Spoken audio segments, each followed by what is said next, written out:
from the Canadian Federation of Independent Business that shows Canada's small and craft alcohol producers are still facing major roadblocks when trying to sell alcohol across provincial borders. And this comes despite recent agreements meant to ease trade restrictions. With more, I'm joined now by Keyli Loeppky. She's the Director of Interprovincial Affairs with the Canadian Federation of Independent Business. Good morning. Thanks for being with us. Hi, thanks for having me. So what is the single biggest barrier preventing small alcohol producers from selling across provincial borders? Well, it's not a single barrier. It's a barrier from each of the provinces and territories for small producers to be able to get their products into each of the provinces and territories.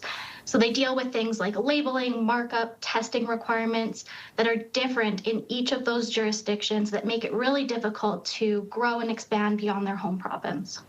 So what's the solution? As we mentioned in the lead up, a lot has been done to sort of pave the way to make it easier to sell alcohol across the country. So what's lacking at this point?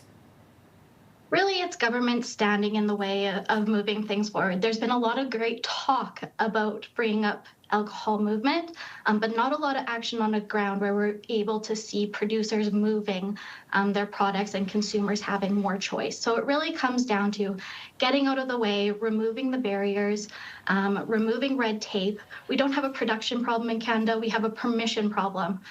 So getting out of the way to allow Canadian products to take up shelves in Canadian provinces and territories. So how would removing these trade barriers impact small businesses as well as consumers? Sure. Well, it takes, significant time and money to understand the rules and regulations that are required in each province. If a Canadian producer in Ontario is approved and licensed in Ontario, why are they not easily able to sell their products in BC or Alberta without having to go through different requirements? Canadian provinces are not so different that we should be imposing additional requirements for each province to allow for the movement of alcohol products. I know you said internal barriers hurt our competitiveness abroad. Can you explain that?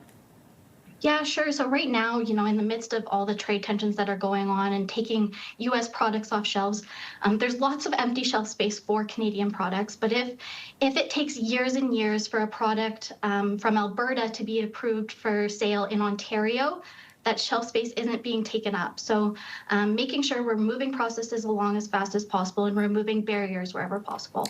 Keyli Loeppky, she is the Director of Interprovincial Affairs with the Canadian Federation of Independent Business. Really appreciate you talking to us about this today.